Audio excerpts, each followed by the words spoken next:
So the exciting thing is that I am back in Singapore and back in the office, which is actually quite nice because there's a nice tree out there and occasionally a nice shrike comes and lands in that tree. So it's good to be back. And today's post really was, again, a book I read. I tend to read a lot. And I just read the Power of Moments book by the Heath brothers. And I think a lot of people have been reading it recently here.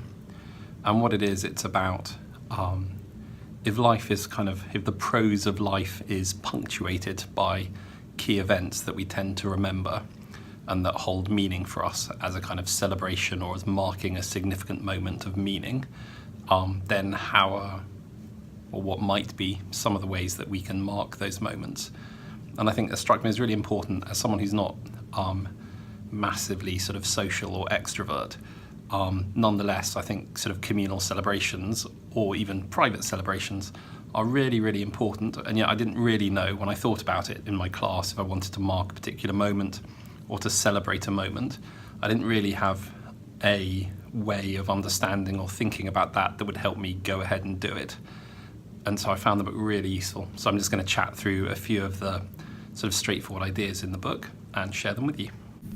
So this is my notebook where I tend to sort of make notes, and the Power of Moments really says that if we think about key moments, they have something in common, which is sort of elevation, rising above the everyday, memorable delight, sensory pleasure, surprise, and transcending the normal course of events. They're moments of insight, where we suddenly have an understanding of ourselves and the world. That sense of now is the time, this is the person. There's often pride, where we capture ourselves at our best, or the ripple effect of seeing others at their best. And they're moments of connection, where we share something with others.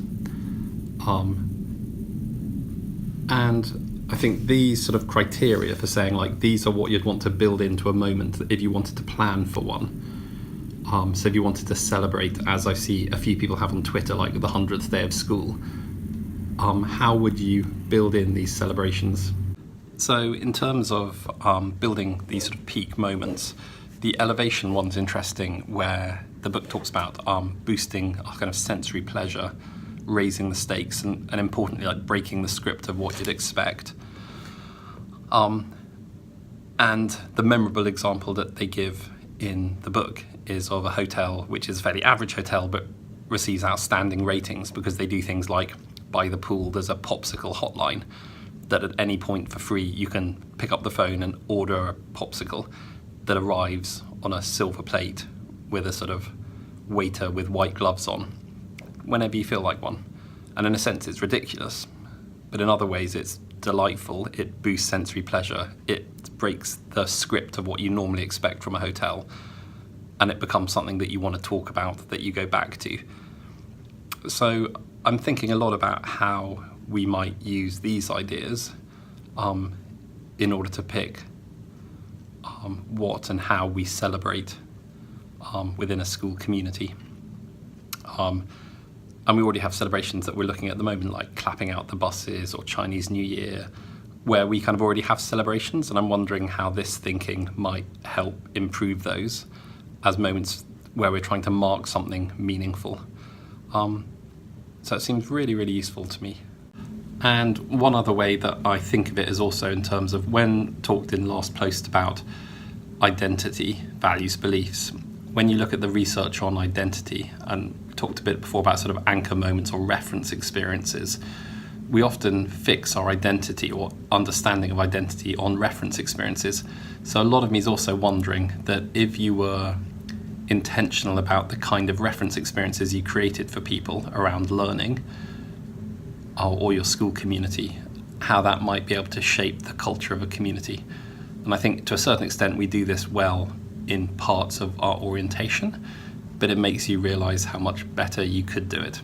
But I think there are examples of where people in our community have kind of broken the script and done something that boosts sensory pleasure and is kind of extraordinary, like one of the leaders here, who I think is great, who made sure that every new member of staff received a welcome basket with things in it that reflected the interest they'd expressed when they first applied for the job. So if they said they're interested in windsurfing, there's a voucher to go windsurfing.